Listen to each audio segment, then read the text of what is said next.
Hello everyone and welcome back. I've been watching the situation with Elden Ring with some interest. Pre-release it was getting aggregate ratings of 96 out of 100, but actual players are giving it mixed reviews because there's noticeable stuttering and other performance issues. That begs the question, why is there such a discrepancy between reviewers and actual users? A few random stutters might get overlooked, but if it happens as often as players are finding, then it's difficult to see how so many reviewers could have missed it. I will comment on the situation with Elden Ring, but I'm not here to rag on Elden Ring in particular. This is more about the situation that the game's release exemplifies, because it's not the first, and won't be the last game where reviewers give a very high score, but players don't. I'm not personally bothered by a few performance issues, but I felt that the consumer's perspective needs to be highlighted when it comes to the gap between reviews and the player experience. Just for completeness, I should mention that one way to get a gap between players and reviewers is for players to be excessively negative about a game, or post negative reviews for reasons other than the game itself. Unfortunately, this is also a thing. Dying Light 2 recently got review bombed because apparently some people didn't like that there was no Italian dubbing. Some individuals also have a tendency to be extremists in their views. If they don't like something in a game, it's the worst. But if they like it, it's better than sliced bread. If you have enough people, then the opinions should average out onto something reasonably accurate. You'll still hear the louder voices that have an axe to grind, but the overall opinion should be a reflection of what the player base as a whole thinks. That's not to say that it'll be an accurate reflection of the game, only that it'll be a consensus of what the players think, rightly or wrongly. In regards to Elden Ring, however, there's enough footage out there of the issues that we can accept that the mixed reviews on Steam aren't the result of people being excessively negative. But I felt that we should discuss this just to make sure we've covered our bases. What if it's a hardware issue? This is a possibility. After all, the PC market has a large diversity of hardware, and it's entirely possible to have issues that only affect a small part of the player base. Typically, that would tend to be people with lower spec PCs. In contrast, reviewers tend to have high spec PCs, so a scenario exists where they might simply not see issues that regular players might. But given how many people seem to be affected on Steam, it seems that this is not just a case of people assuming their 10-year-old PCs should be able to play at maximum settings. And given how many people are affected, it seems that this type of stuttering is not likely to just fly under the radar. The fact that PS5 users are also experiencing different but similar performance issues is also an argument against just a specific type of hardware being the cause of the stuttering. So we can say that the stutter is real and widespread, but the summary of reviews on OpenCritic uses the word refined, and none of the reviews notes performance issues to anywhere near the scale that we're seeing. To my mind, refined and a 96 out of 100 score means a buttery smooth experience on the performance front and very few noticeable bugs. Clearly that's not the case for a significant portion of players. What could possibly cause that gap? One place to start is differences in versions. Reviews take time, and getting reviews ready before games are released means reviewing on versions that are different from those the general public will eventually get their hands on. That used to mean that reviewers saw a more buggy version of the game than you see on release. So they might mention bugs that were scheduled to be patched, but wouldn't use that to reduce the game's score, because there was a patch coming to fix them, right? Ideally, players will be getting a more polished version of the game. Sometimes things go wrong, and patches can make things worse, but generally patches make things better. More recently, another thing that started to happen is that games have also started to get last minute DRM, like the Nubo, added onto them after reviewers have done their work. Ideally it shouldn't, but we all know that DRM can affect performance, just because of the way it hooks onto a game.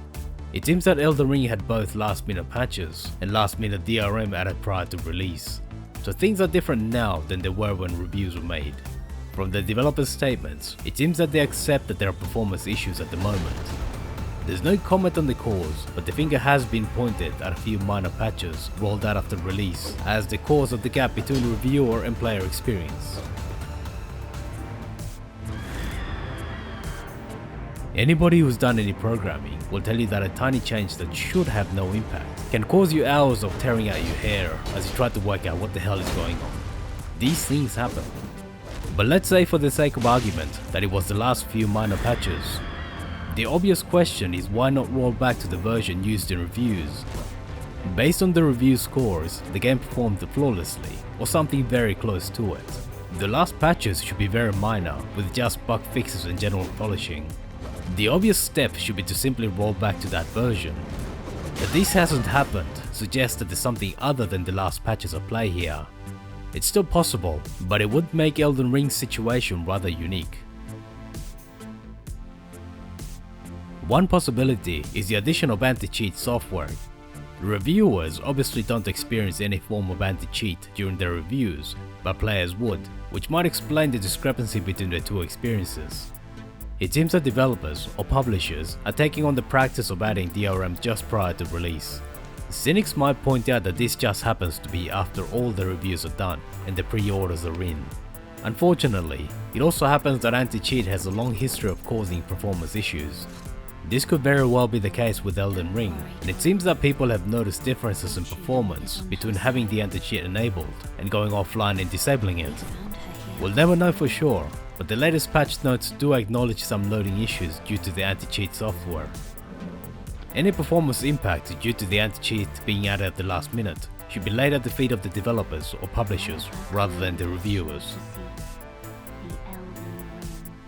But can it really be the case that reviewers didn't see any stuttering or performance issues? One reviewer made a pre-release video saying that Elden Ring was, quote, like nothing else. Then after release they made a few videos now saying that it was the patches, how they didn't see anything when they reviewed it, commented on the state of the industry, and so on and so forth. Basically a lengthier version of "it's not my fault." It might well be the truth. Like I said, if it's something that happened after the review, then the fault can't lie with the reviewers. They can only work with what they have on hand at the end of the day. At the same time, it is a bit convenient. First, they get to keep a good relationship with the publishers by playing their part in the hype machine. Then they get to make videos excusing their review. And then they get to make another video calling performance terrible. This is not to criticize this particular reviewer, it's just a comment on why many people are now cynical about professional reviews. Technical deep dives have suggested that the stuttering is likely due to inherent issues with the way the game was implemented.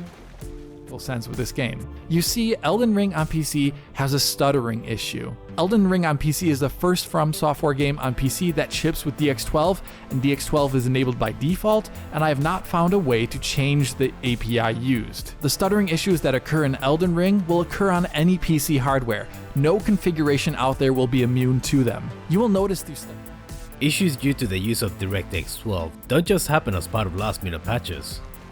How does a game go from perfect when you're reviewing it, or as close to perfect as you might expect, to terrible just a few days after release? Remember, these final patches are meant to be tiny bug fixes that are meant to add the final polish to the game. If the game was as perfect as was led to believe by the reviews, then rolling back shouldn't be an issue, right? Even if we didn't have the technical deep dives pointing to DirectX 12, it's just not credible to claim that reviewers didn't see stuttering, or that it was due to post-release patches.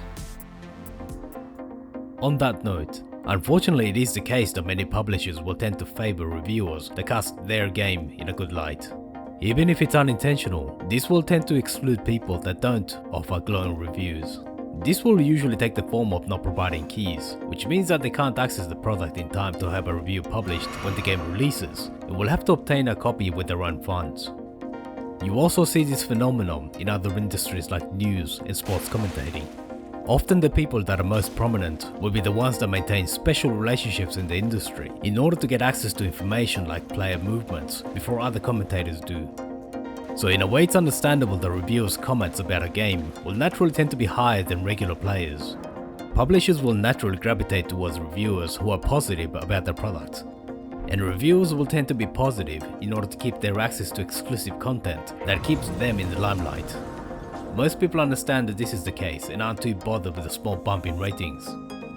But in the case of Elden Ring, the game was reviewed as flawless. A few reviewers not seeing any issues in a game is possible. But when all reviews are glowing, then this is well beyond the level of reasonable padding. And frankly, it's difficult to avoid suspicions that reviewers deliberately ignore things they saw.